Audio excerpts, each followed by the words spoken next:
Hello, everybody. A quick shout out to chat. Tell me if the sound is fine and all that, and we'll proceed with the banter. It will not be a long session because it is rather late at night, and frankly, I've been in full hibernate mode for the past couple of days, using every opportunity to get some sleep, and I wouldn't mind actually having a reasonably short day for a change. And also, I need to record my usual 1 hour long recap of the game just finished, which is still to come. This joy still awaits me. But let's start with the banter. In honor of today's game, I will try to sacrifice as much material as possible. In the, I don't know, hour and a half I will do today. So, not quite sure what's going on here. Yeah. Okay, now should be better. I'm very aware the game didn't last an hour. That was a failed attempt at humor. I will not try any more of those, Kramnik student.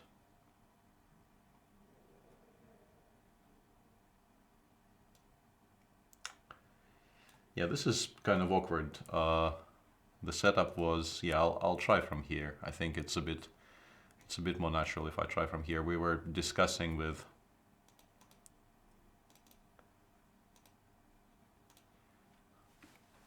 the tech people here how I should actually click on accept and which screen I should be using for that.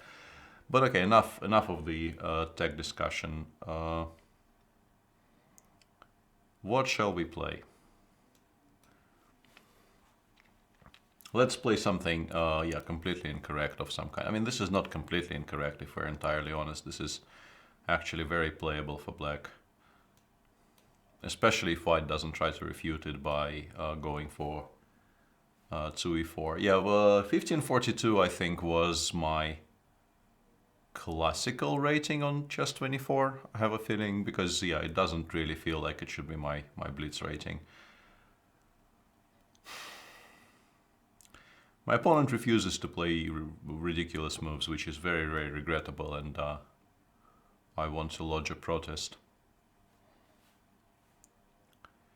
I'm not sure what a3 is about, though. I think white should generally aim for... And maybe he wants to go b4 and then... but then I'm not sure what he wants to follow it up with, because if he wants to play a4, he could have done this in one tempo. Yeah, I'm somewhat mystified by this choice, because I don't think... if that was his plan, there was really no reason to burn a full tempo on the move a2, a3. He could have done exactly the same with the pawn on a2.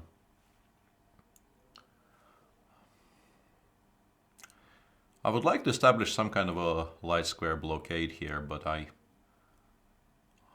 not sure how. Let's start with this move, but this probably also will not work if my opponent is careful. Like queen b3 I quite like. I think this is a good move, and yeah, this probably will not work out, but I'll give it my best shot.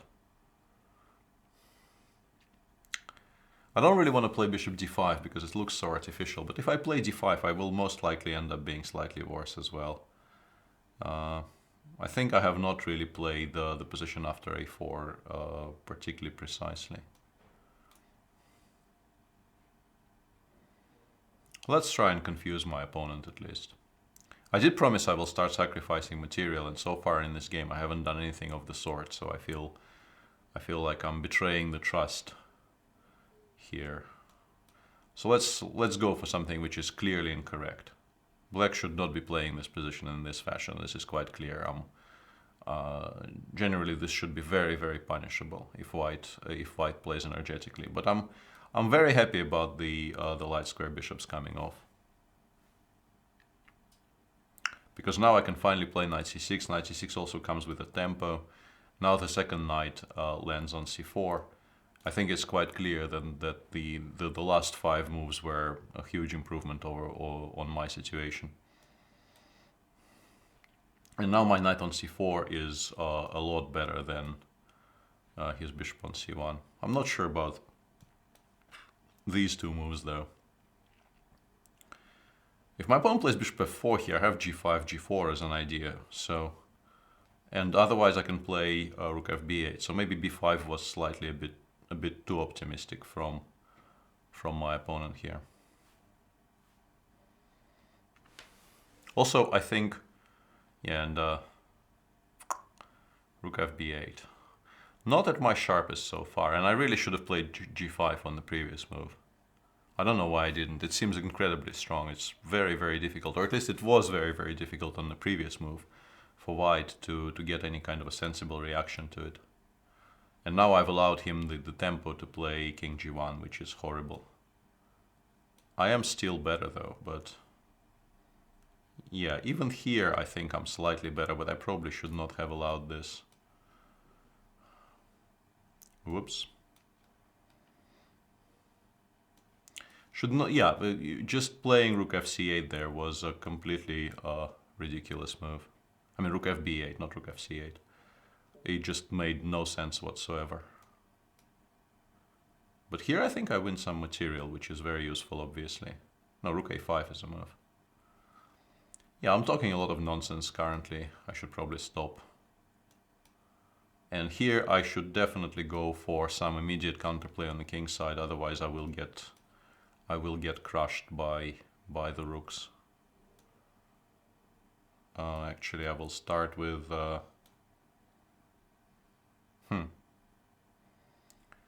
shouldn't really get mated here, so I think I can start with this and this. I think the king runs away via 5 and e4 squares, so I shouldn't really be in any kind of serious trouble, but yeah, that game wasn't really particularly well played by me. Because from a certain moment on I had a rook a5 check there. I might still lose this, because there's no perpetual there. If he takes on g5 here, yeah, I'm still in some danger of losing. Most certainly. Although the pawn ending should be safe enough. That's very adventurous by my opponent. Not sure what he wants here. Maybe he wants to win on time somehow, but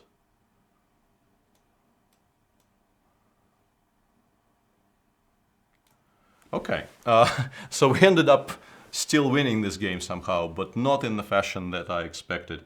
And if we return to this position, just playing g5 here looks so natural and so strong, and also of course playing rook a b8, so that after rook a4 I can play rook fc8, and I get the same position as in the game, but with an important extra tempo. That would have worked as well.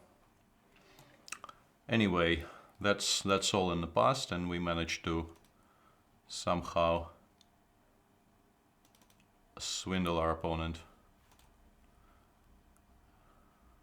in the latter stages.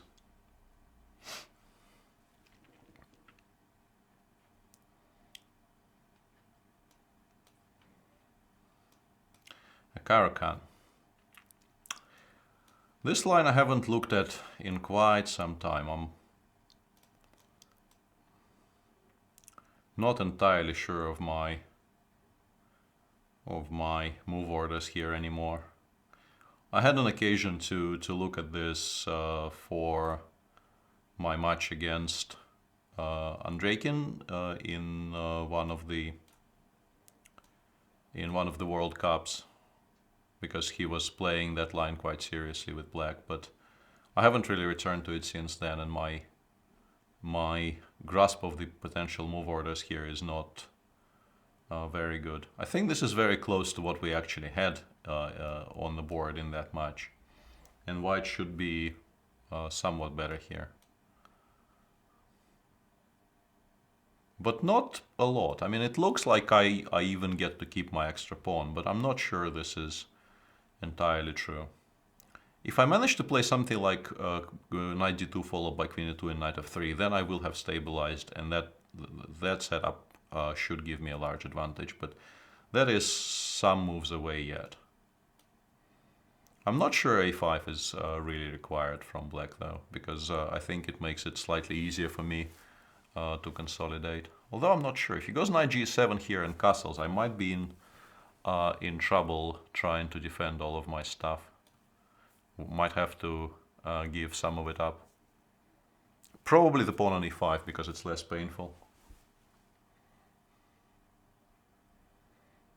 And then black should be fine, of course. The moment black wins some of that material, his problems disappear. And the threat was either knight takes e5, which will now happen, or a before, c before, knight takes before, which I think I had no way of stopping both. I could stop either one, but not both. And now we get a reasonably typical Caro-Kann structure, which you get from a number of lines in modern Caro-Kann variations, where if I had a bit more time here to stabilize, I would still feel reasonably happy with my position, but as things stand, I think black should be at the very least fine.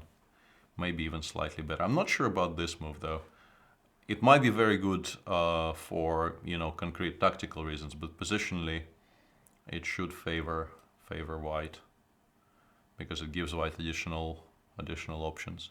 B takes c6 is probably still fine for him. This I thought wasn't as good because I drive the knight away and I will take on d4 when the knight will not be able to recapture that pawn, and then I will have very, very important squares for my pieces.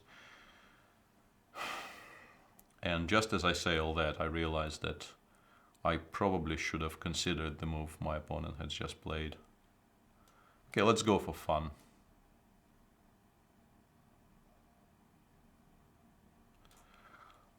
Let's go for fun and games. This is probably completely incorrect and should lose.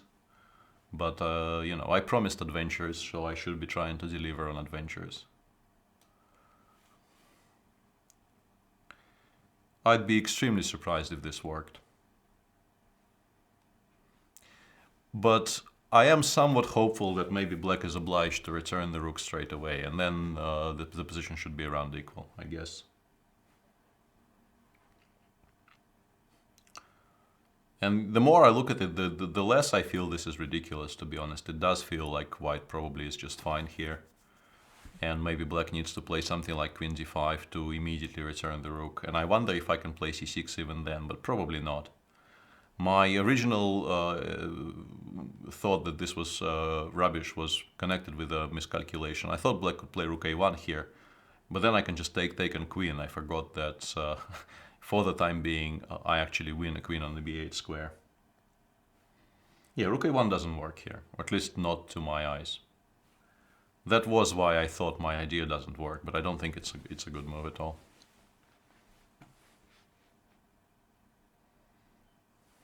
Yeah, I could have taken on c6 before knight e7, that's very true. But you generally don't like that structure change. And after rook b8, I'm very curious if I can actually do this. Well, I mean, I probably should, but... Yeah, and now the big question is how much risk I can actually take here. Maybe not that much. Maybe I have to go for this, and then it's just a draw, sadly. If I had a pawn on h3, maybe I could have tried for something here, but... Hang on no, yeah, I have a back rank issue here, which will stop me from making any progress. If the pawn was on h3, I would have had a lot of very interesting opportunities, but yeah, as things stand, this is just a dead draw, so I'm not gonna waste everybody's time playing this position. I think reasonably well played game, but yeah, if we want to touch on opening intricacies, after a5, I think it was very, very possible to just go for this and then knight d2, and maybe I would have kept the extra pawn.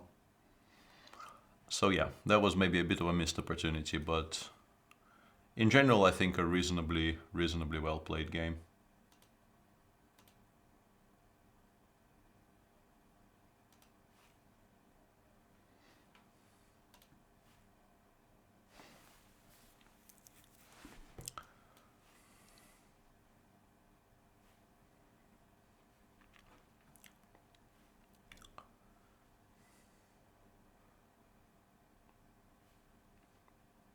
Yeah, that draw was slightly more lively than the one we've had in the match today. But uh, if we look at it, from an objective standpoint, there was slightly less at stake.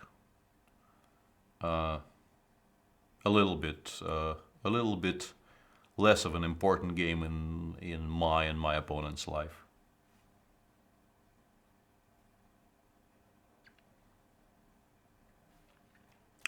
This one doesn't seem to be starting, so I'll wait for another 3 seconds, and then we'll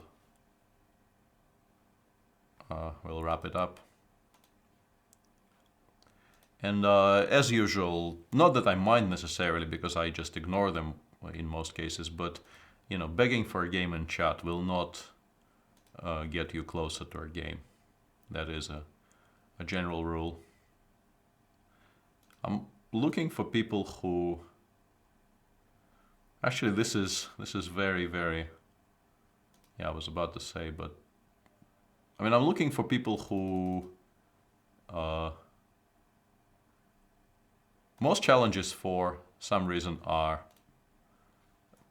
5 minutes. That was a bit of a misclick, but people often complain that I only play high-rated opposition, so let's stick with this.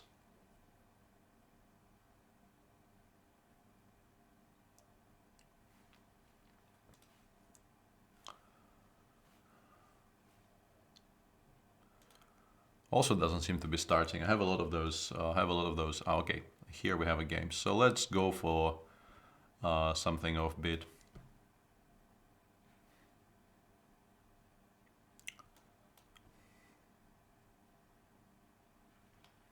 What shall we do here?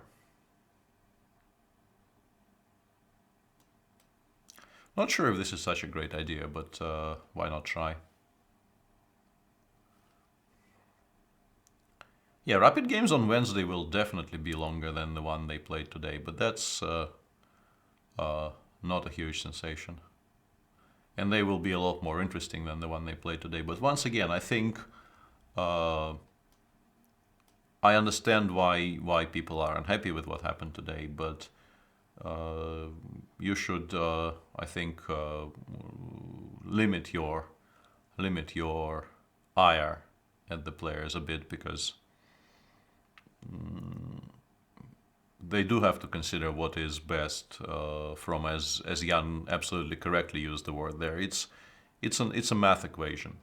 They need to evaluate their chances pre-game, because I think in particular in Magnus's case it was a very clear-cut choice. Considering Sergei's repertoire, he could make an effortless draw in half an hour, which is what he ended up getting today, or he could have gone for something a lot more full-blooded, but considering how little he got out of the opening throughout the match, it's a very understandable decision that he eventually settled on.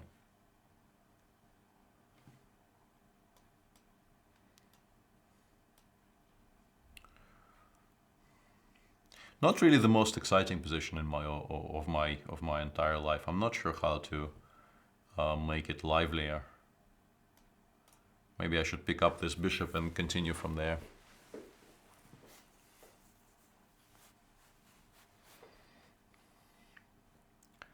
Yeah, and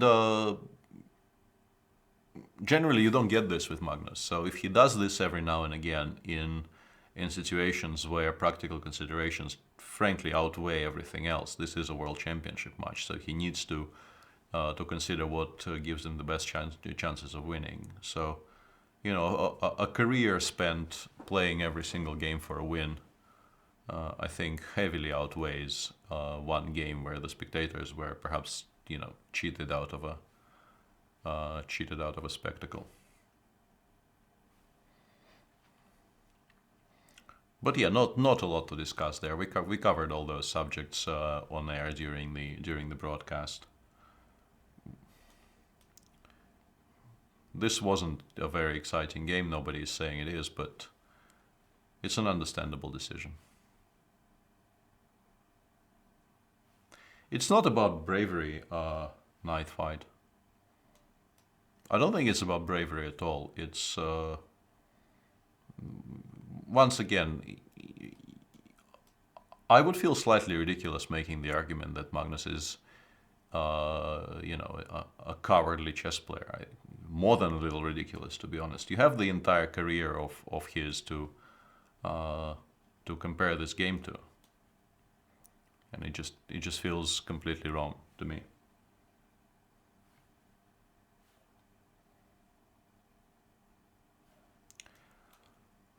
And yeah, White should have done something about the idea of e6, e5 here, because I think once I play rook e8, it becomes very strong. And now I just win a lot of material.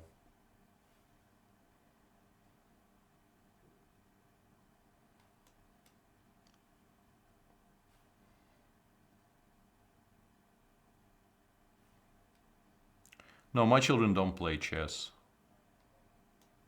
at all.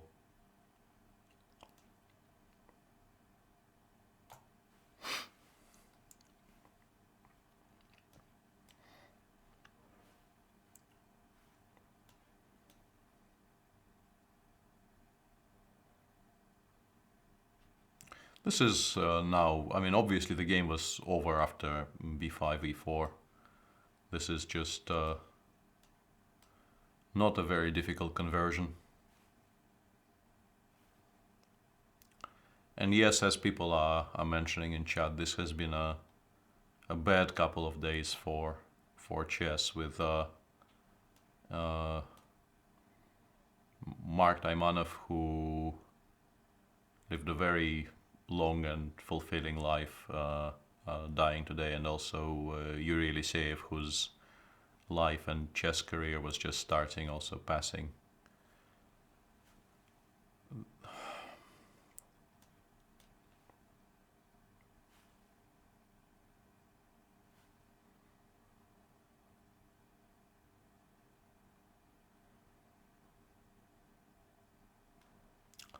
Okay, so this is now wrapped up, and we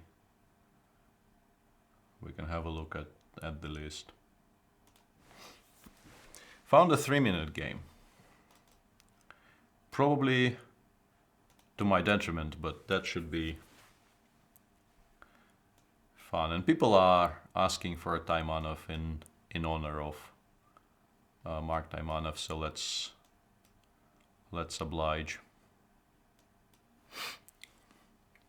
It is very much part of my repertoire, and he played an integral part obviously in developing the theory of this variation. Although, whenever people play g3 against it, you feel somewhat sad. But we can try and liven it up anyway. I don't necessarily recommend this as a recipe against this line for black, but it's a possible reaction. I think bishop c5 is probably a mistake. I think playing something like knight g4 was probably a lot more sensible, precisely for this reason, because I'm just not in time with my moves here. I need a bit more time to make this work. After knight a4, I will have to make some very, very uncomfortable decisions because my center is about to collapse. That wasn't very smart.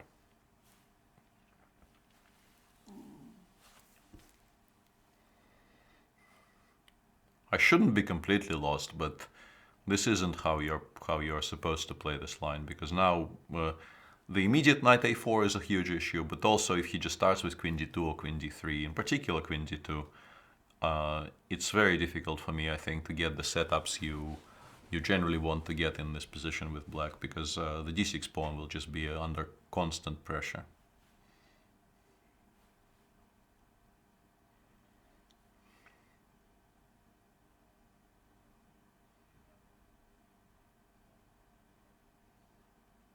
But at least I managed to confuse my opponent somewhat, which is, well, something you should, I think, aim for in these sessions. I think it's very important for me to try and do this as fast as possible, because if he goes rook a d1 here, at least I get time to play bishop d7. And this is also, of course, a very playable plan by white, but I feel a bit happier about my situation now because, at least I'm not going to lose the d6 pawn. And it looked like a very, very distinct possibility the way things were lining up previously. And I should have played h4 instead of bishop d7, I think. Allowing him to play h3 was probably a mistake. I'm trying to figure out if I can continue baiting him by playing castles and if he will switch to bishop g5, but I think he will just take and play queen d6 anyway, which is a bit annoying, but... Yeah, I thought I can play queen a5 here, but now I realize, no, I'm still gonna play it because nothing else really makes any sense, but... yeah, if he plays b4 and queen takes e5, I can play queen takes b4 and maybe I'm not doing so badly, although there's rook b1 there at the end of that variation, which I think might be an issue. But we'll see. I follow the the younger portion of the seniors. I actually follow because my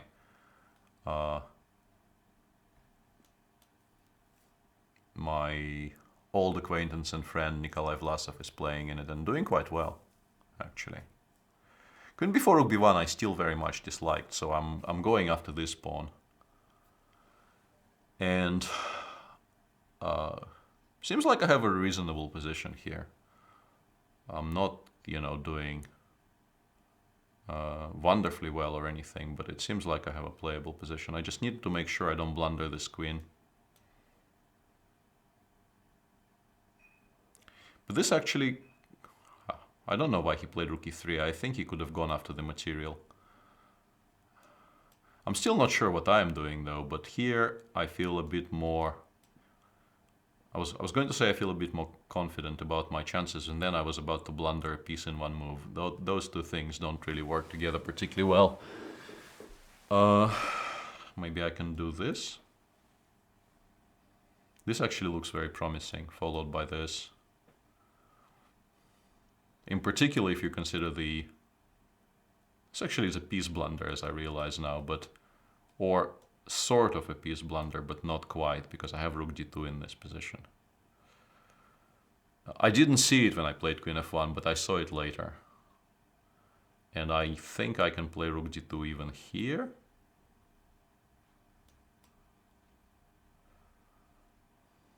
And I'm probably giving mate. I won on time, but I think I'm actually giving mate in the final position now because I'm threatening rook takes g2 followed by rook h2 check and queen g2 mate.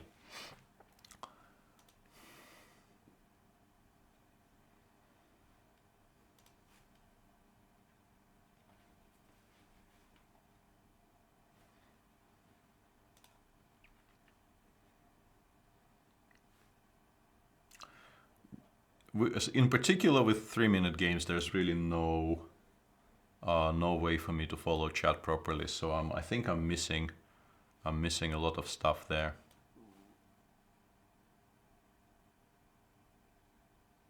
Do you believe aliens contact us and government hides it? Asks Svidler. Had I seen that he's called Svidler, I may have stayed away from that question. Despite what I've already shown during the live shows with Jan, I'm not a huge conspiracy theorist, and all the Roswell stuff doesn't really excite me as much as some other things. I would say the probability is not 0, but I would rate it at very, very low. Not ready to assign a figure to it, but I don't think it's very probable.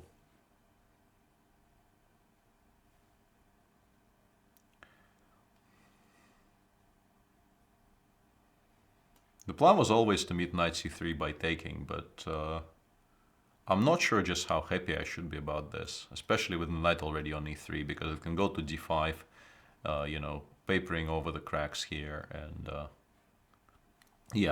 and in particular maybe I should have started with knight f6. Castles is a bit aggressive though, because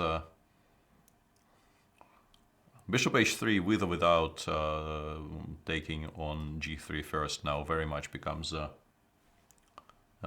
theme.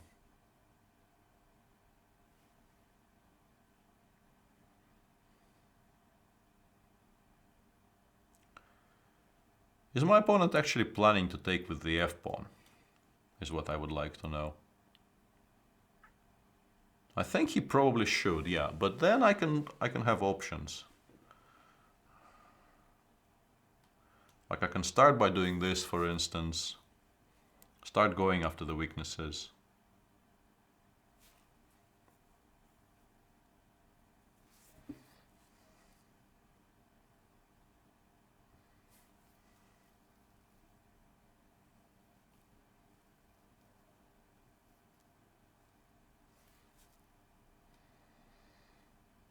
Okay. If you force me to take on c4, I will take on c4. I'm not really that against the idea. Also, f7, f6 now becomes a threat because the bishop on g5 is a bit stranded. So my opponent will have to do something about it, and he is doing something about it, but this is... It does make strategic sense, though. I quite like this. I'm not sure if his position required it sort of to begin with. If you start looking at it from maybe, I don't know, 3 moves ago, but now I think knight d3 is a very sensible move here.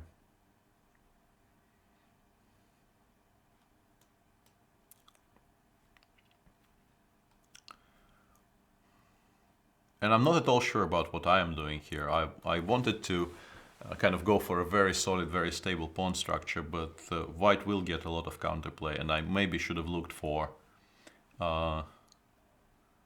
something a bit more energetic than f6. I just want to play f6, b6, and then consolidate slowly, but that might be, as mentioned, a bit too slow and a bit, you know, too reliant on white doing nothing for the next 5 moves. Yeah, a4 is a very sensible idea. If I do get to play knight hg4 here, I will once again feel reasonably good about my life. But yeah, I think he could have maybe played faster there.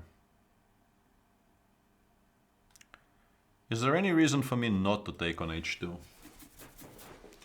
I don't really see any.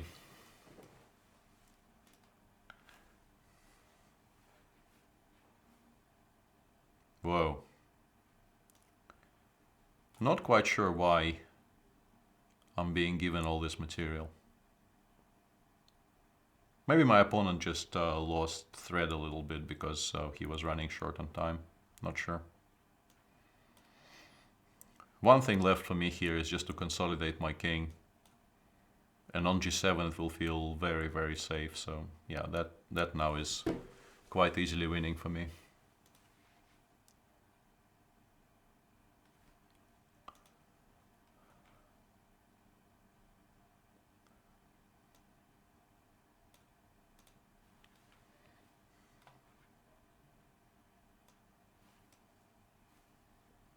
Time for a king's gambit, maybe?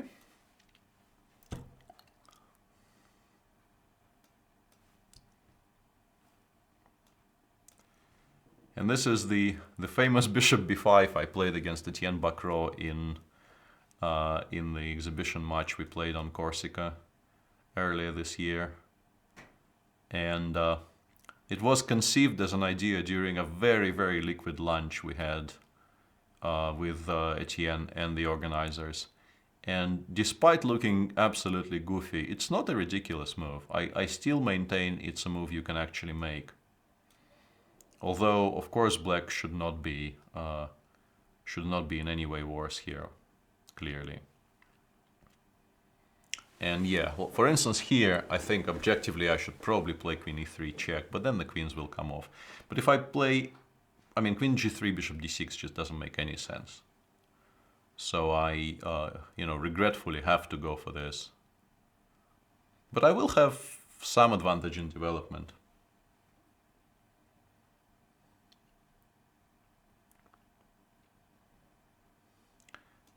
As mentioned, there is some point to this bishop b5, bishop a4 idea, because I want to move the bishop out of the way to play queen e2, and I want to move it out of the way in such a way that d5 is not a tempo, which is why, you know, normal theory there is to play... I'm not sure about this move. Bishop b4 might be quite strong here, but my opponent decides against it. I think I'll go with the gut feeling that d5 has to be quite strong here.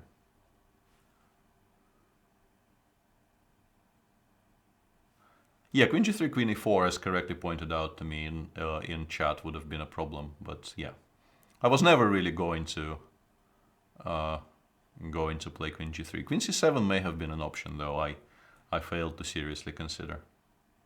Not sure if it's a good option, because for instance black can play queen e6 and bishop d6, but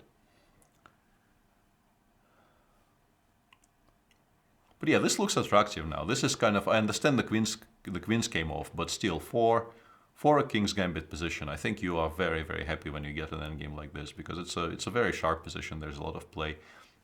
I think he probably objectively needs to castle queenside, but then I even have a choice between knight takes d5 or bishop takes a7, and I like bishop a7 a lot more. And yeah, this should not really be any good. I think just looking at this position, it's quite clear that white has a huge advantage. You castle long and you hope. Yeah, that is a mistake. But yeah, at least I'm somewhat gratified by this, because just for lulz, so to speak, I can tell you how my first experience with this opening went. After queen e2, Etienne played d4, to which I replied with bishop b3, knight g6, a very natural move, queen c4. Etienne played queen e7, I took on d4. He played c5. And in this position, apparently I can play queen c3, which is a very interesting idea, based on the fact that if he takes, I can go king f2, and the idea of rook e1 is quite decent, because it's important that I control the... I mean, I by hitting the g7 pawn, I make it very difficult for him to play bishop e7. But instead I played queen d3. Etienne played... I believe he started with knight c6, knight c3. No, hang on. He played bishop e6 here, I think, maybe. And I castled, and he played knight c6, and in this position I played knight c3. He played c4, which this move I had seen, but the fact that in this position he doesn't need to go knight e5 or anything, he can just play queen c5 check, completely escaped my attention. And normally you just resign in this position, but there were like 300 school children watching this, and we were told not to resign until the position is completely lost for educational value. So I had to play this position against a 27 plus player for another 30 moves, which was incredibly embarrassing and not at all pleasant. And you know, as mentioned, the types of lunches we had in Corsica during that match, they're very, very good for idea generation, but not very good for then making sure those ideas don't get horribly ruined at the board.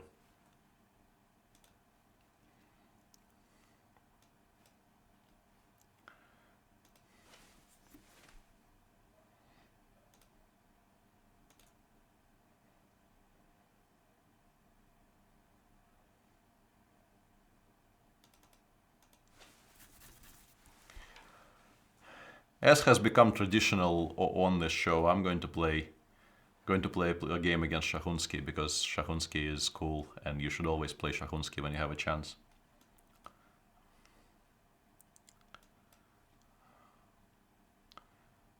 f5.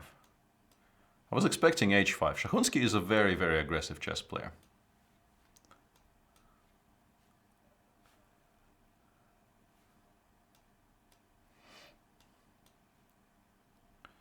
But this position, I feel, will not suit him particularly. I can actually take on f5, but I don't really feel like it. I don't need to do that. I will just stabilize for the time being. Might want to castle queenside though, just to make this a lot more interesting.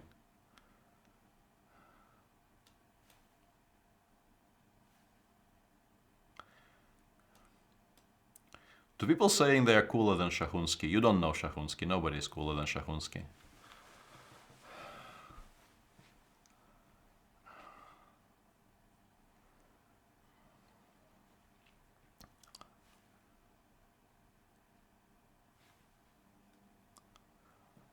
Objectively, of course, you should castle kingside, but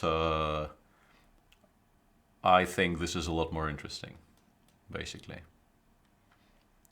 My reason for doing this is simply that it's a lot more interesting to do this than to play another reasonably correct game. Although I was planning to play something else after bishop b6. Now queen g6 is quite strong. My plan was not to allow queen g6, and yeah, I will probably end up regretting this decision. Because I'm not in time with knight e2, knight f4 now. Yeah, that was a very clear case of me getting a bit distracted by singing praises to my opponent. And now I'm not quite sure what I'm supposed to do, because fg4 is just very, very strong on the next move. Might be in a lot of trouble here. Yeah, this is very annoying.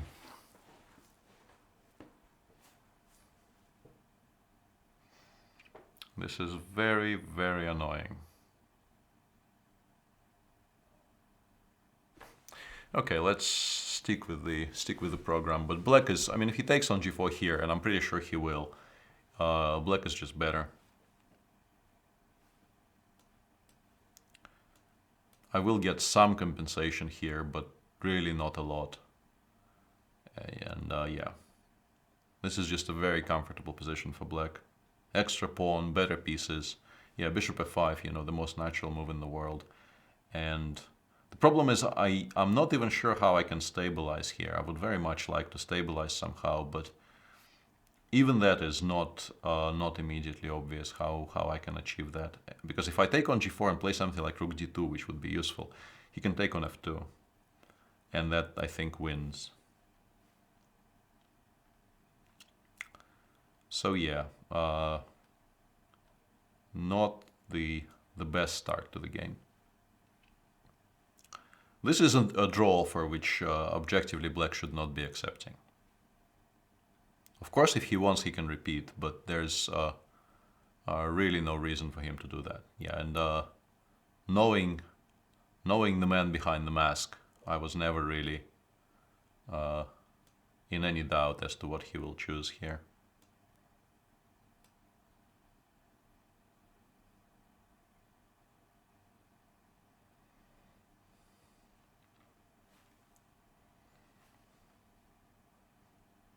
After bishop g4, I'm planning to play knight g6, which is, I mean, it's not sensational or anything, but it does seem not to lose the knight, which is the important bit. I wouldn't want to lose this knight. The position is still obviously very, very bad for me. There can be no doubt about that. Knight g4 here is incredibly strong, for instance. Yeah, this is still very good for black, of course, but at least I'm not going to lose on the spot, although the position still remains horrible. I would like my king on e2 sort of as soon as possible, but I think if he trades rooks, he just wins, which is why I am reluctant to play king d2. The problem is I don't really see much in the way of other choices here.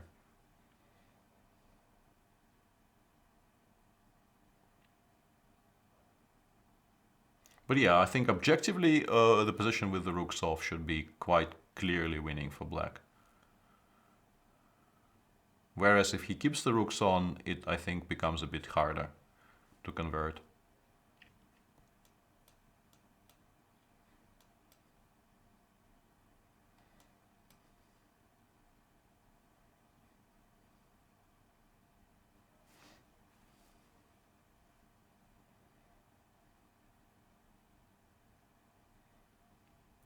And here, technically, you probably play g4 and you start threatening me with the idea of playing g3 later on, I guess, is the simplest plan. I don't know if I should play a4 and create additional weaknesses for myself. I think I probably should just wait for the time being. So there's a drinking game going on. I'm always in favor of drinking games connected with people saying stupid stuff on stream, so yeah, I welcome that idea. Can I activate this bishop somehow? Probably not, but let's see if that confuses my opponent.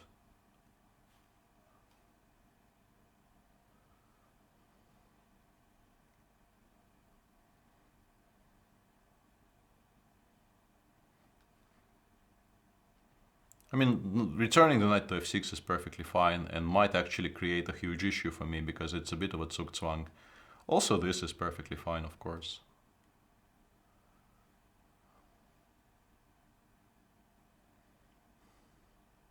I'm kind of wondering, I would really like to play bishop e8, but I feel it might get captured there, which would be unfortunate. Yeah, let's not lose by force.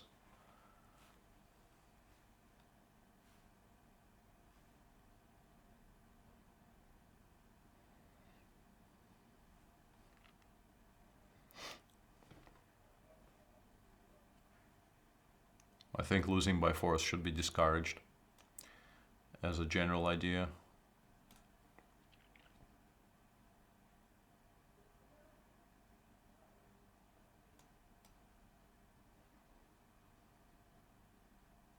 Knight d6 king e5 is a decent restructuring for him here.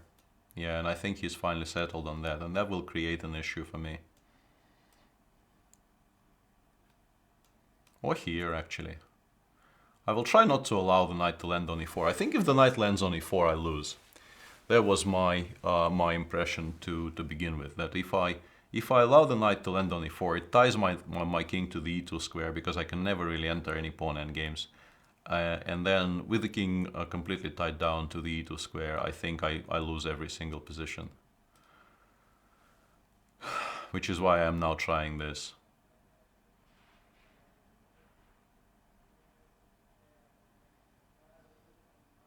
But mainly just to confuse my opponent, because I don't think anything I can actually do here changes the assessment.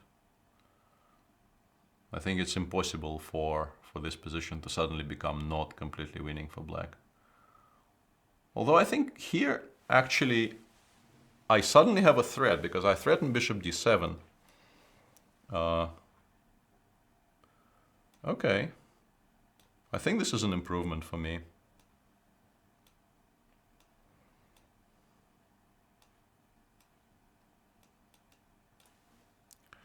Yeah, this is definitely an improvement for me, so this probably shouldn't be all that horrible anymore.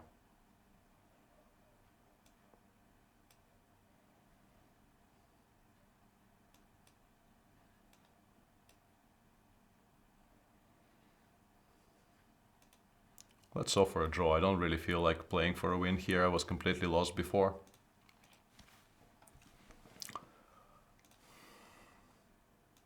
Don't really feel like flogging him here. And I'm still really not better at all. But yeah, that was slightly over-optimistic, and my play in the opening there was heavily influenced by who I was playing against.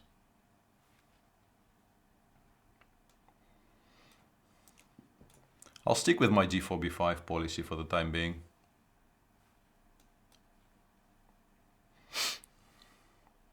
The best move in this position is, of course, bishop takes b5, as is...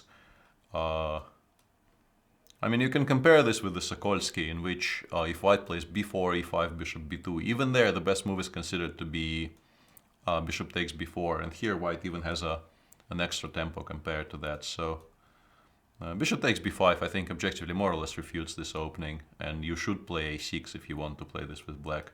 But mainly you probably shouldn't be playing this with black. I think that's the biggest takeaway for people here. For people wondering, Shahunsky is a close friend of Jan's, who I've come to know and like a great deal, because I've spent enough time in Hamburg by now to get acquainted with Jan's entourage, so to speak.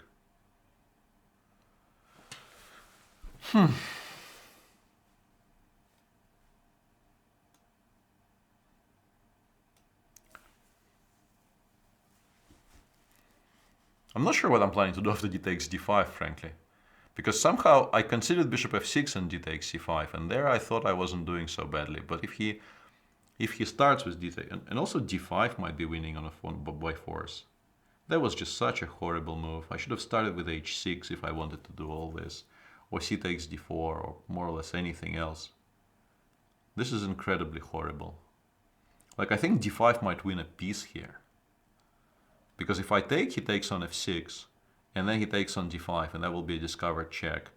And then he just goes d6 if I put something on e7. d takes e5 is also very strong, but this is, I think, less of a completely winning position for white. And also, I wonder if I can do this. Okay, my opponent just decides to completely ignore the option of playing e5, ef, fg, which is good news for me, because I wasn't sure I wasn't lost there. I quite like Hamburg.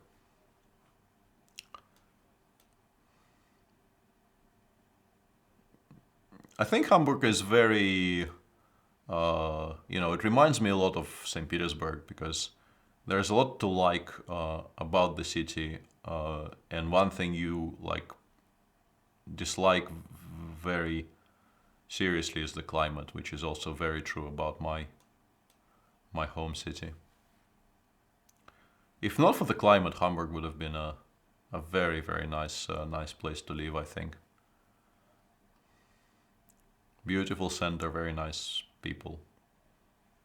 What's not to like? What's not to like is this position, though. This position is quite horrible. I was somewhat distracted by trying to play horrible openings as horribly as possible.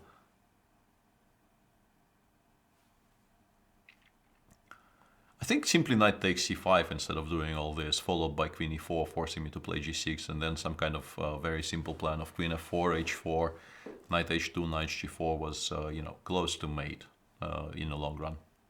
Whereas here, at least I still have my light squared bishop, and yeah, my opponent is now switching to sort of the correct plans, but with both of my bishops alive, I feel I'm better equipped here to deal with this than I would have been in the other variation I just described. Although my position is still obviously hugely risky. I could very easily get mated here as well, but I'm hoping not to. I will now have to play g5 after he plays queen, well, wherever, e4, g3, c2. I think g6 is very risky, and I think g5 is actually safer for me than g6. But as you can understand, this is not a move you make lightly. I will win on time, but that's kind of beside the point. And my position is frankly quite good now, because as you can see, the bishops on a7 and a8 should not have been left alive. I can already win the f2 pawn, but I would like more. Queen c7. Why did I allow queen c7? But I'm probably actually winning by force after queen c7, so I can show you how. If he plays queen c7, I can... No, I don't. Yeah, that was a mistake. I thought I can take on e4, but he can take on a7. And once again, white is at the very least perfectly fine. So I should have taken here, but he takes with the queen, and winning just the f2 pawn for one check, you feel like because of my king is so weak, I probably am not winning. I might be slightly better.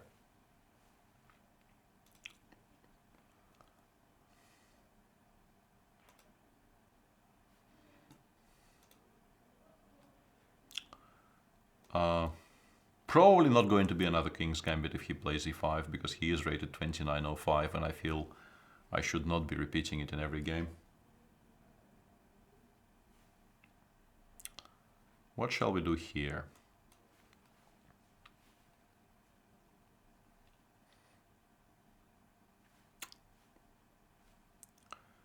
What shall we do here? I'm very unsure about all these move orders. I'm not an active player of the King's Indian attack. And there's a number of very curious move orders here you can try and go for here with white, and I'm always a bit confused by what is the most precise.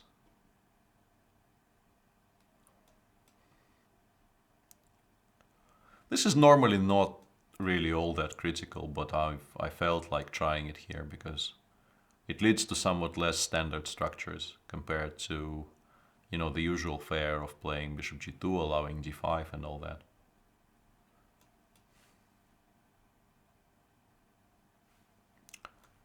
What I would have done if I wasn't a pro chess player is a difficult question to answer. Actually, after d6, I could have just ignored it.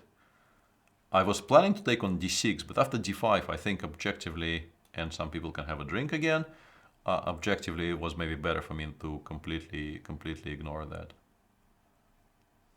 Although I'm fine with this position either. Not sure about knight g5 though. I don't know what this is. Now that I look at this move, I'm completely unsure why I made it. Yeah. Why am I driving his pieces towards squares he wants to occupy anyway?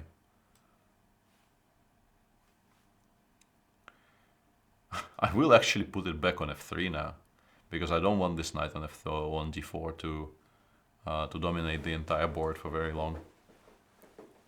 And the queen on h5 in these types of positions is not a stupid square for the queen, because with the pawn on h6, it's not that easy for black to play against this queen. And I am quite happy about this opportunity to switch to this structure. Both knight d5 and knight e4 have their own trumps. I think knight d5 objectively has to be stronger. I just need to make sure I don't blunder a queen after knight e5. Quite happy about knight f6 though, because now my bishop on g2 is just so much more active than the bishop on c8. Unless I blunder bishop f5 in a very good addition for my opponent.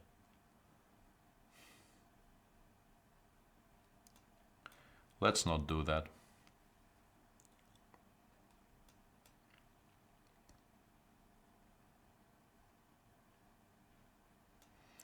And I think my opponent is playing this a bit too passively. He could have, for instance, played rook e8, rook e5. He had, and this is definitely wrong. You might hold this, but you should never really enter this type of structure voluntarily. There's absolutely no call for black to ruin his structure like this. If he wanted to trade the light square bishops, he could have played b6, bishop b7. It would have led to the same position, which would also have give white, you know, a slight pull. But he would not have to worry about his queenside structure so much. Number of options available to me here.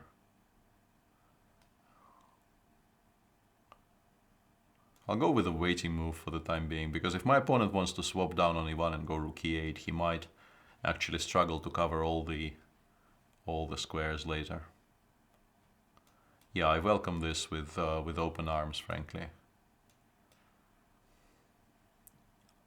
He needs to go king d8 here, and I can continue harassing him by playing queen e4, then maybe g4, g5 becomes an idea.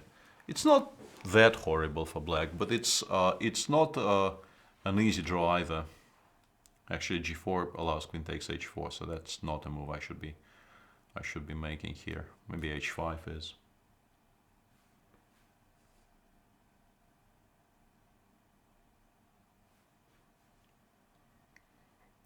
Yeah. A lot of optimists in chat who think I will actually tell them my star's name. Just how stupid do you think I am? Yeah, and this is an interesting spot. I think I don't need to do this yet. Although, even that bishop ending, I'm not sure is an immediate draw, which is why I considered it very, very seriously. But I think I can try and confuse him for a bit longer.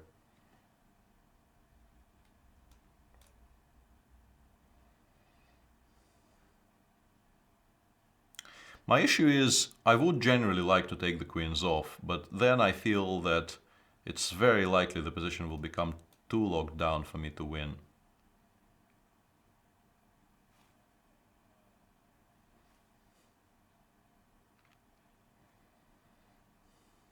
But with the king on b6, I think the king should have stayed around c7, d7. I think this is way too far. Because if he takes on e4 now, I can actually start creating passed pawns on the king side. And I think my opponent is correct to reject this. But it does give me additional options. For instance, I can now start confusing him. There's b3, b4 becomes an option here, for instance, which it wasn't a moment ago.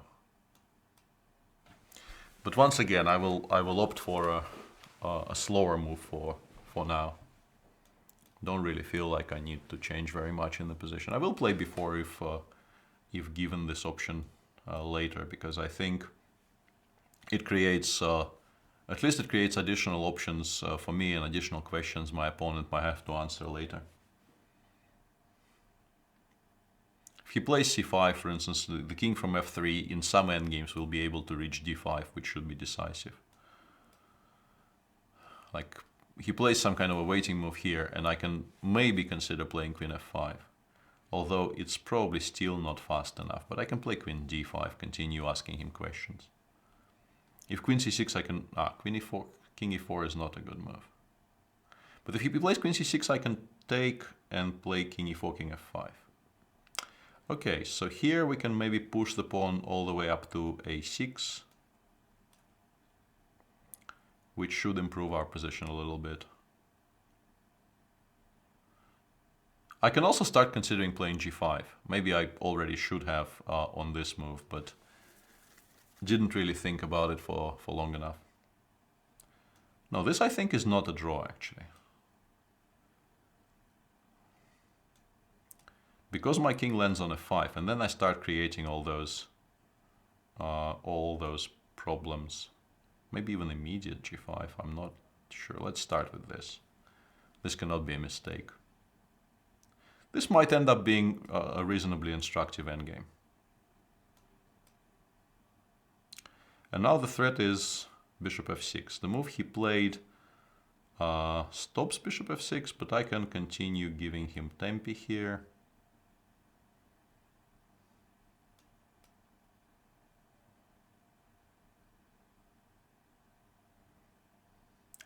And this, I think, is lost.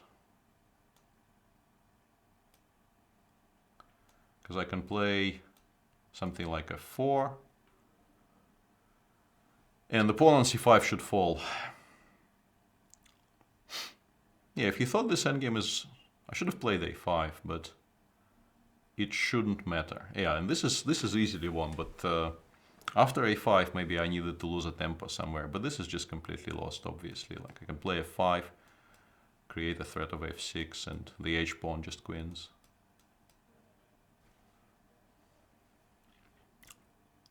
Okay, so that was a longish game, but I think there were some strategic ideas there which could be useful. And another, let's call it another 3.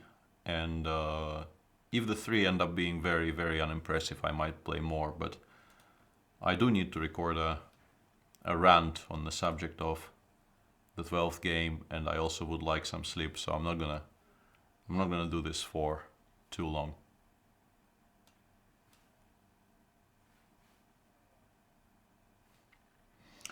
People asking why the Scotch hasn't really featured in World Championship matches recently. I think people feel that, in particular, the knight d4, knight f6 lines have been analyzed so deeply that you are just not very likely to get a game, so to speak.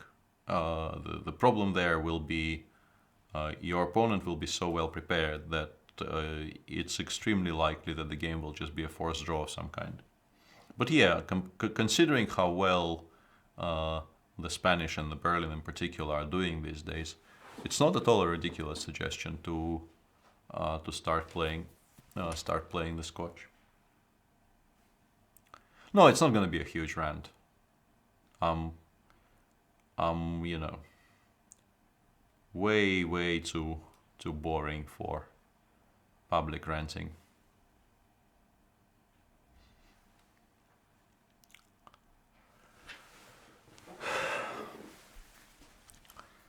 And I also sort of wasn't kidding with my opinion that what Magnus has done is not horrible from, you know, his perspective. He is playing a World Championship match, and he needs to think about that above the interests of the paying spectators. Not entirely sure what I'm doing here, to be honest. Probably not doing anything that makes any sense. Even c6, c5 now seems very, very normal. This, though, I I welcome with open arms, obviously. Black should not be giving me two full tempi for no reason. These types of positions are quite weird, because Black has a very, very solid structure, but he still needs to contend with some plans from White, which, like if I manage to in some favorable under some favorable circumstances to get let's say knight c5 in, I might be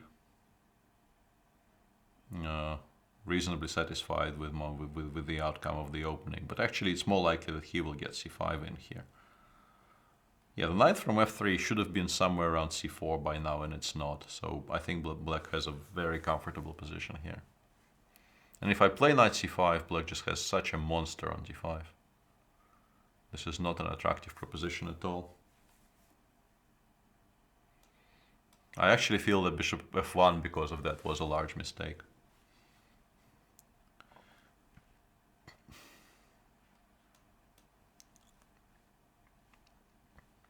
Don't want to allow knight d3, obviously, and don't want to give up my light squared bishop, I mean dark squared bishop for the knight, at least for the time being. He can play bishop c2 here, but I'm kind of counting on him not doing that.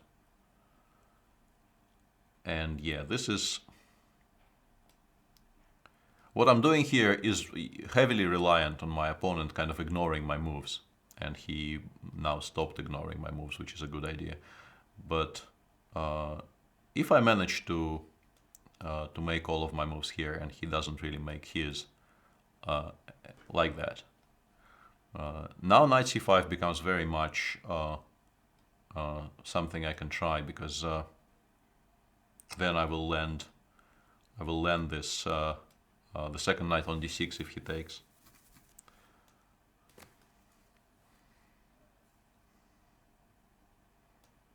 And now I managed to get my pieces to more or less where they were supposed to go, and time becomes a very large factor, but otherwise I'm doing very well, obviously.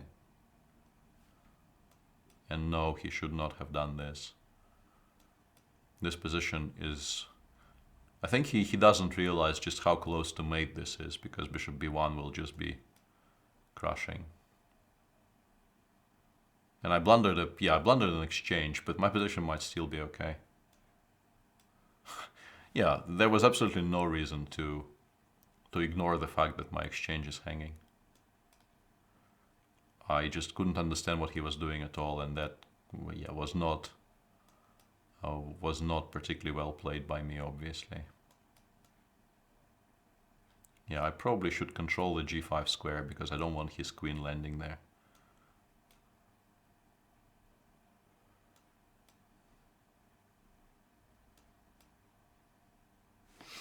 But yeah, I'm obviously worse now.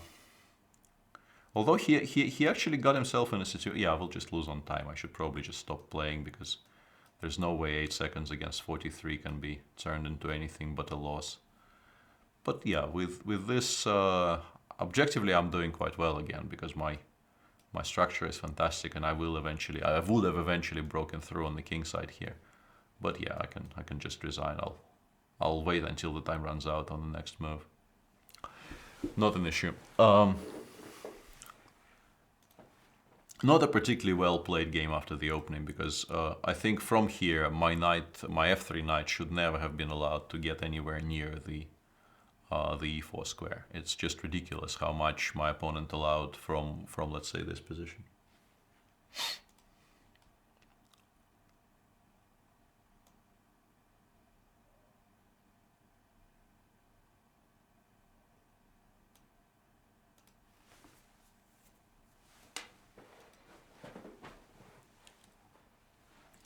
So tell me about the rules of this drinking game.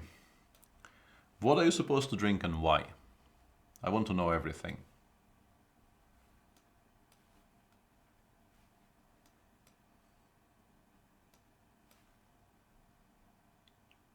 Come on, chat. Educate me.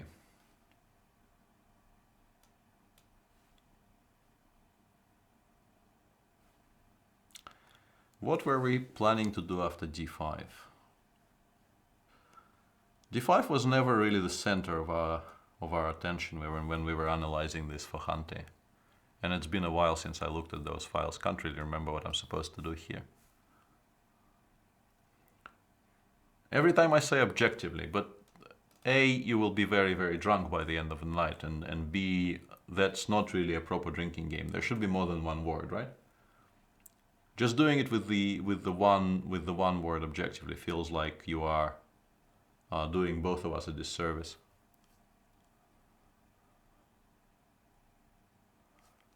I'm wondering if I can play a4 anyway. It might lead to horrible, horrible trouble, but I'll try.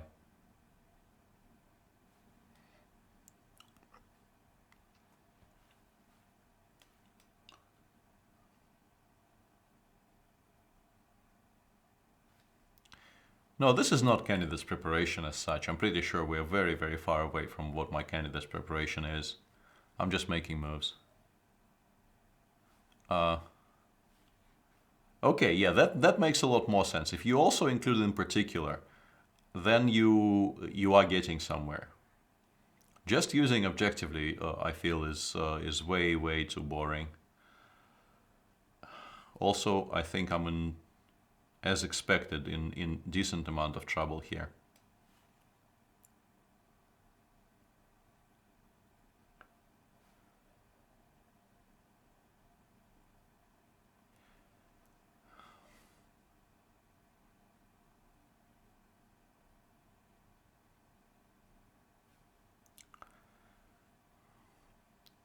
I'm not sure how much worse I am, but I'm pretty sure I am seriously worse here.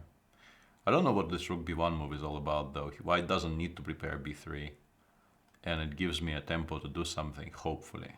Although what that something is, I'm not in... yeah. I'm now very mindful of the drinking game, though, which makes me stop saying certain things, which I don't know if you wanted that, people. Yeah, I would very much like for him to finally play knight e6 because it will at least settle the issue. Yeah, e4 on every move here is a very solid opportunity which white should consider, obviously. But my opponent, I think, is very concentrated on the idea of doing something on the queen side.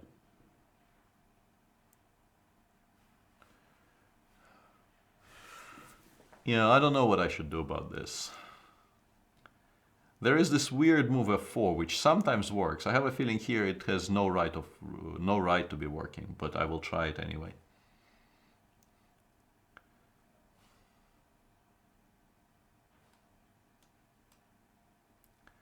White/black should not have allowed this double shot. Yeah, that sounds like fun. The plan here was to play something like knight g4, but actually now that I look at this position, I can pick up a full pawn, which is a lot less exciting, but I think makes a lot more sense in practical terms.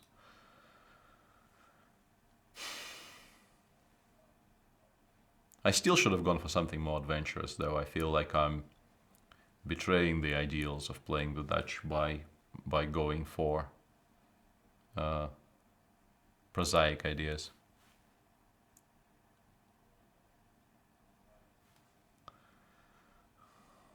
People are now putting ideas in my mind which will completely ruin the rest of my day. Like, they're trying to influence the way I record my recap of game 12.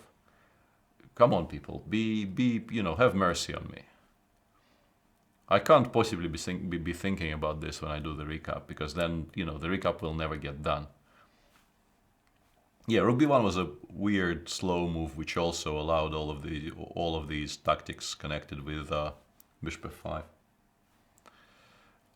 And here I should be close to winning, I guess.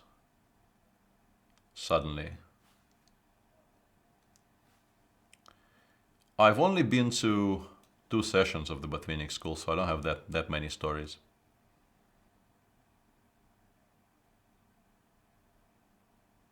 And now I'm just completely winning because, well, the queen side, I mean the king side has completely collapsed, and yeah, I'll start with queen c7. And the queen will, even if I blunder queen takes e6, bishop d5, I'm winning, but if I don't blunder it, I win a lot more simply.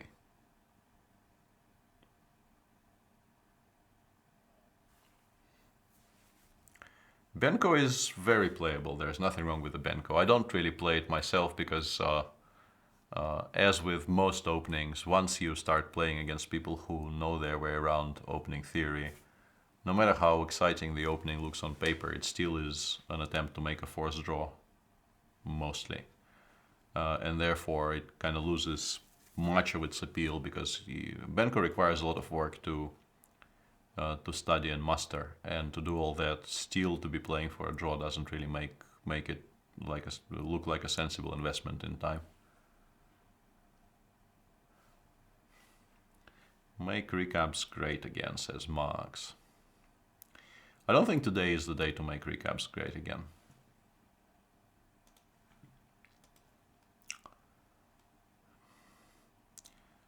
Today is the day to make a recap extremely short. And that's what I'm intending to do. I also think that maybe today is the day to actually maybe do a conceptual recap following high on the heels of my previous recap where I forgot to bring the board up. I think if I do that again today, nobody will begrudge me that. So I think it's a decent idea just to do a recap without the board.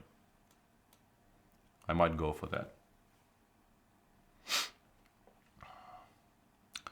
I actually prepared this for London, and here once again I remember nothing at all. b6 I used to play myself when I was playing the King's Indian.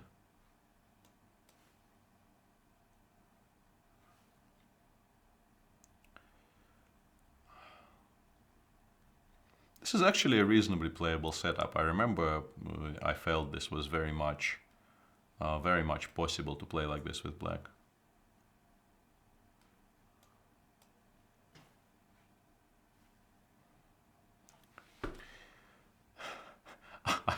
I actually dropped the mouse here because why did I allow this? It's just dearie me. Especially considering that I played this exact setup with black. Allowing e5 here is absolutely brainless.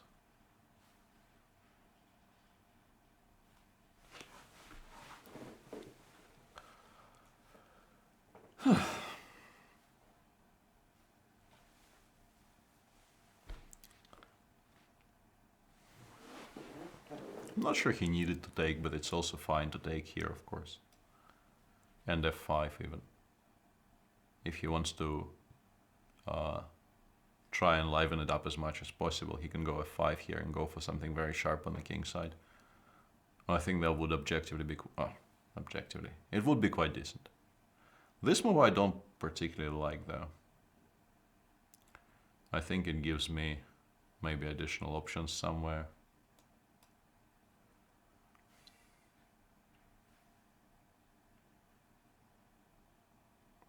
Although it's still, of course, very, very level.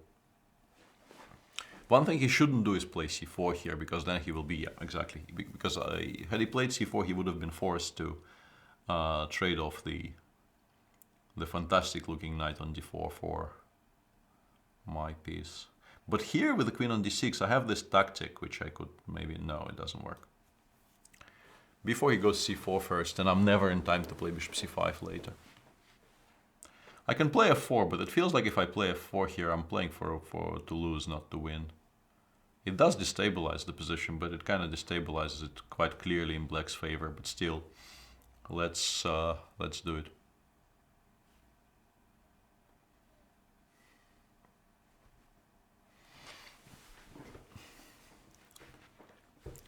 It's always been, I wouldn't say a particular bugbear of mine, but it was something that interested me to a certain degree.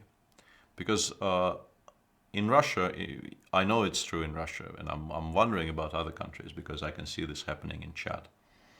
If you know somebody's first name and you refer to him by his last name without the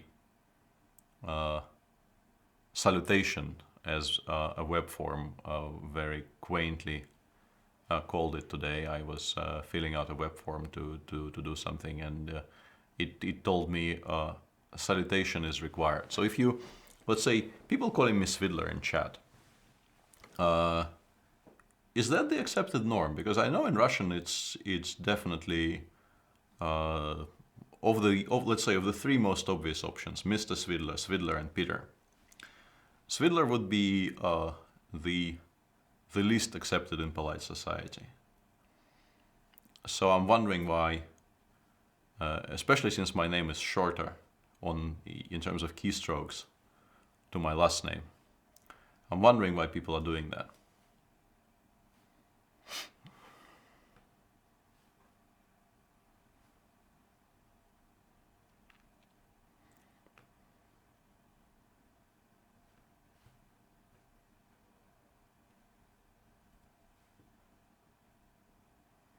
Yeah, last name is formal, but what I'm saying is, what exactly is the issue with calling me Peter, if you want to call me something? Would very much like to play f6 here, but I don't see how that wins if he just takes and goes queen f2, king g7.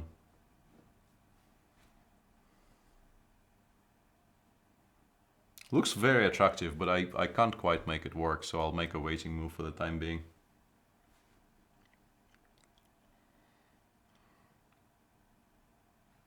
We'll definitely play f6 here, though. Or will I? Fg and queen f2 is also an idea. Bishop h6 might be an idea, even.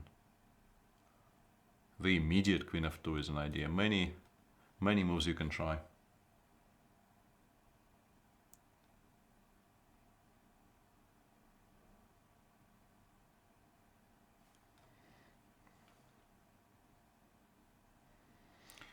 It's still not as easily convertible as it might look, because this bishop on c4 doesn't have, it's not supported by a pawn, which means that black always gets some kind of counterplay on the queen side by trying to attack it. And getting anywhere at all on the king side here is not that easy. It is a healthy extra pawn for white, but you still need to make precise moves.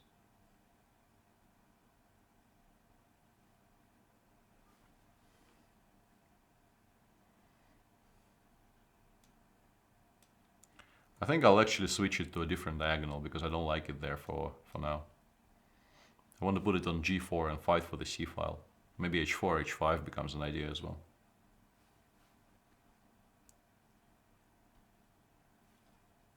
Yeah, that's what I thought, Fabi.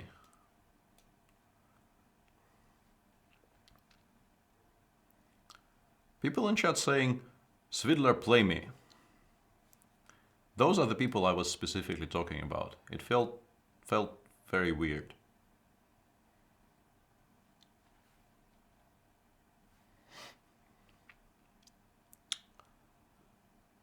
Still not that comfortable actually for white. I've allowed a lot of counterplay here. Should have been a lot more straightforward than what I'm showing.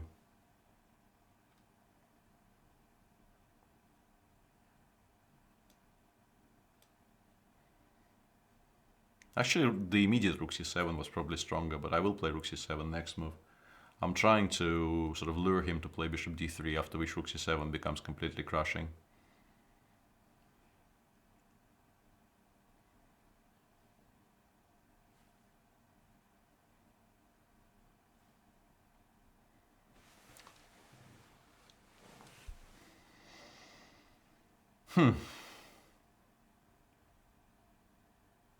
This does create a threat of bishop d3, which probably should not be allowed.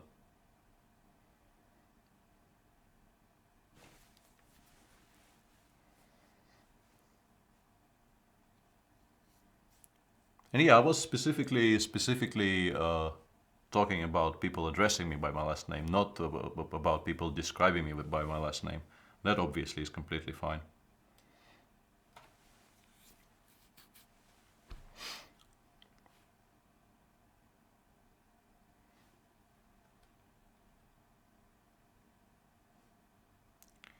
I think it will end up with me sort of winning on time, but... And that was not at all a clean conversion, but we will get there. What am I doing?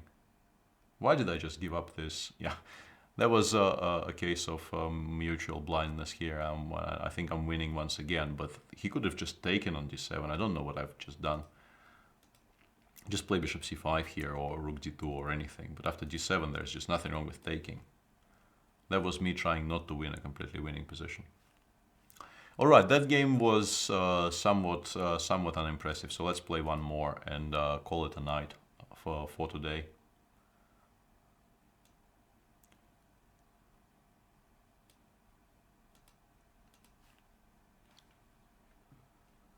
I haven't played Discover Chess in a while.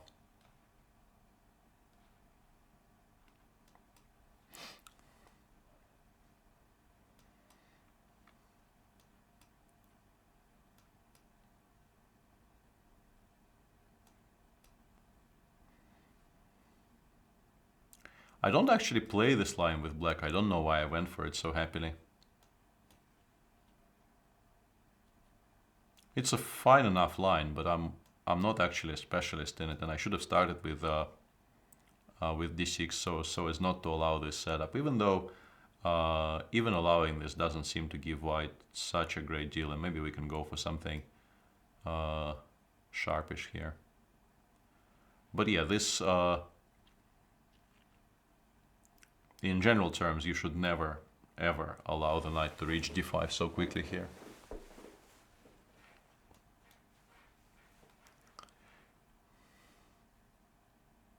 It's still not a huge deal, but it obviously gives white a very comfortable position.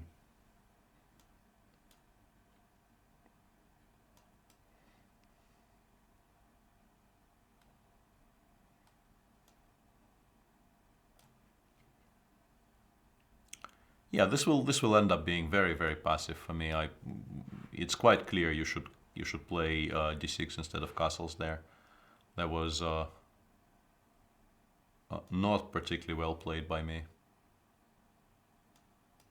I'm hoping knight f6 check doesn't... Yeah, that works. I spotted it 1 second too late. I was about to say that this works tactically, and then I realized it doesn't, but it was too late. Yeah, I'm getting completely crushed here, which is unsurprising, but still a bit upsetting. There aren't really any good choices here, only degrees of horrible.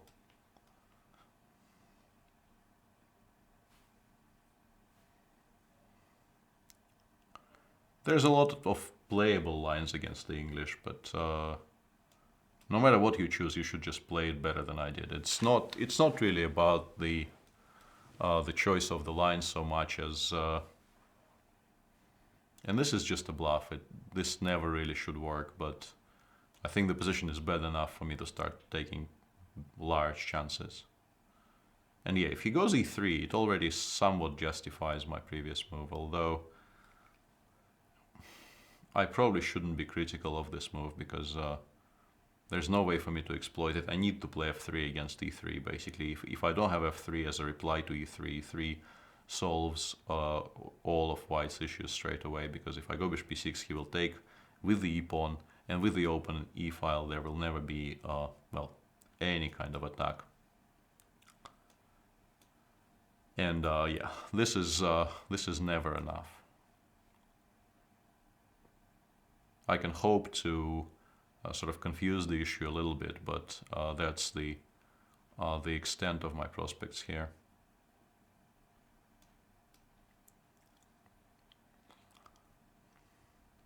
And not even that is particularly easy, because rook fd1, I should have played rook bf8. I think not playing rook bf8 was a mistake. There at least you could create scenarios in your head which would lead to positions you can maybe argue you can hold, because this is just completely lost without the d file and, you know, in an endgame a pawn down. This you just never ever hold. I mean, against good play, but not even particularly good play. You don't really need much technique here with white. So it is so winning. And also I'm very, very low on time, which makes I mean, giving up here is not completely unreasonable because, yeah, the position is bad and also I will just lose on time. Okay, that I will not finish on that note. That's just a horribly, horribly played game. And I think I've never played Georg Meyer on this side, so yeah, let's play Georg and let's concentrate.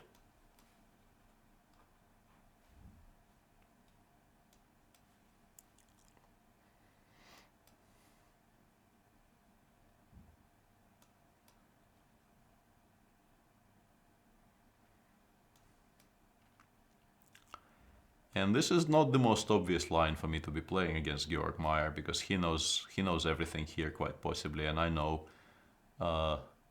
next to nothing. I don't play this with either color. So, as mentioned, a somewhat weird choice. But yeah, what to do? And already I'm not quite sure what I'm doing here. And if I can, for instance, ignore the fact that my pawn is hanging. I can probably ignore it for one move, but can I ignore it for more than one move is the question. And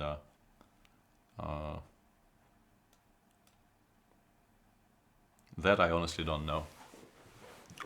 Because here I was sort of hoping to make 95 work somehow, but maybe even that is not a reasonable expectation.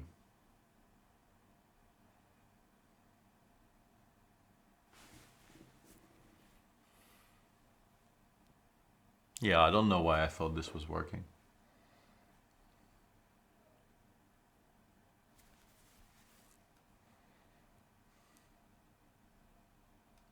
Okay, let's pretend we have fantastic positional compensation then.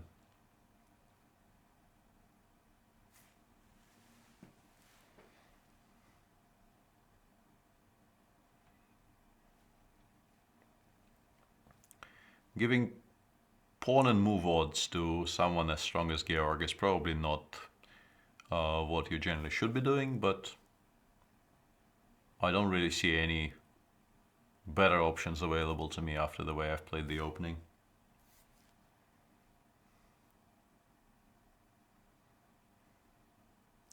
Not sure about this though. This sort of gives me hope, I think. Because I can now at least once again create some scenarios in my mind where I get some play against this bishop on c4. I would have just returned bishop a6, bishop b7. It does take some time, but black's position is so solid that he will eventually consolidate and then start pushing something on the queen side. And how do I prove I have anything at all for the pawn is unclear.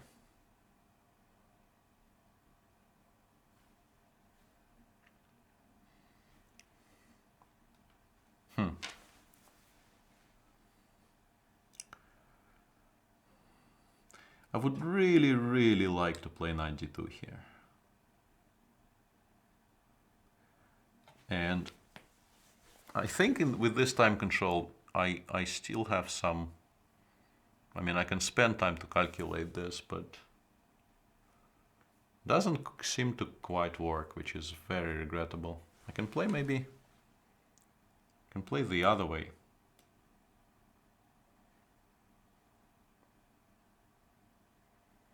Followed by knight b2.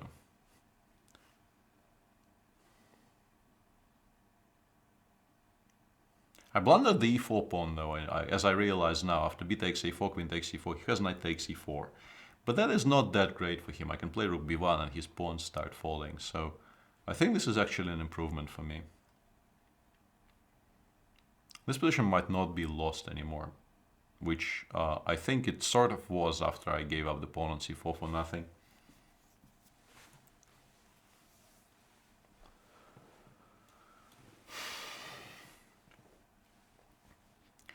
For people trying to understand my opening, please stop. It's very easy to understand. You should not be playing this opening the way I played it. You should not really go any further than that.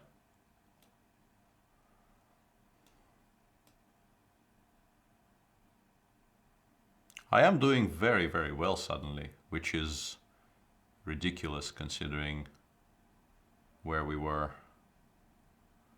just a short time ago. I think I'm much better. I don't need to play precisely here, but I think I'm actually a lot better now, if I don't make any huge mistakes. This probably was one of those mistakes because he can play c3 here, which is a move I managed to completely ignore. I wanted to, yeah, that was kind of what I was hoping to achieve. Because now I have bishop d2, but he could play c3, not just preserving the pawn, but also stopping bishop d2 from happening, and that would have been very strong. Yeah, now I'm suddenly much, much better. Yeah, this game has taken a very weird turn. I don't really understand how we got from A to B here.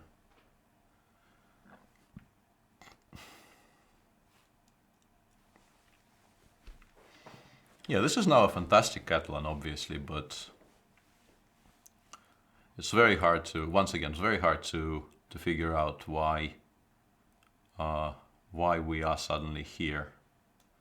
So we chase the queen away, we play e5 and knight d6, I think.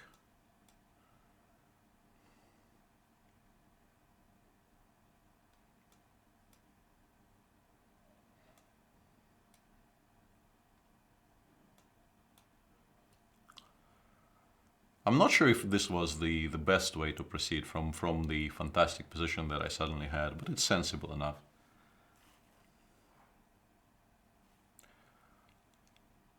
I don't often visit the Philharmony, but we do occasionally because of my son's budding musical career. This is a very strong move. But I'll keep things under control for the time being. I don't need to force issues. I want to play rook b7 if at all possible. He has the idea of rook b1, knight d4 followed by knight c3, but I think I should be able to manage to control that. And the queen on f8 is just such a sad piece here. Not a huge fan of opera though. I think opera requires a lot more understanding that I possess.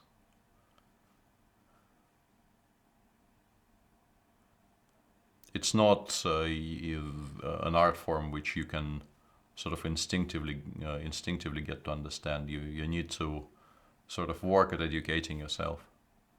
Knight d4, queen c4, knight c3 looks interesting, but I think I have rook b2. It's very important to have rook b2 controlling the e2 square, and there are no jumps anymore.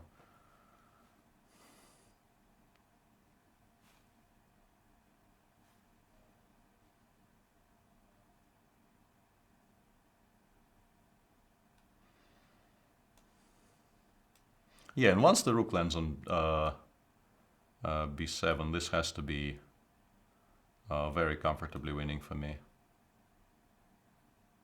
Just completely breaking through here. Okay, so yeah, and of course that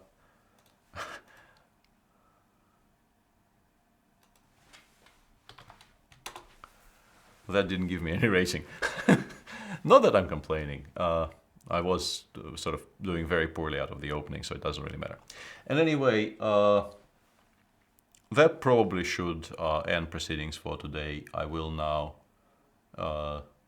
do my video on the final game of the World Championship, and I'll see you all on Wednesday, which should be a very exciting and a very tense action-filled day because well, there will be nowhere to hide for them. Thanks for watching. This has been Peter Svidler for Chess24.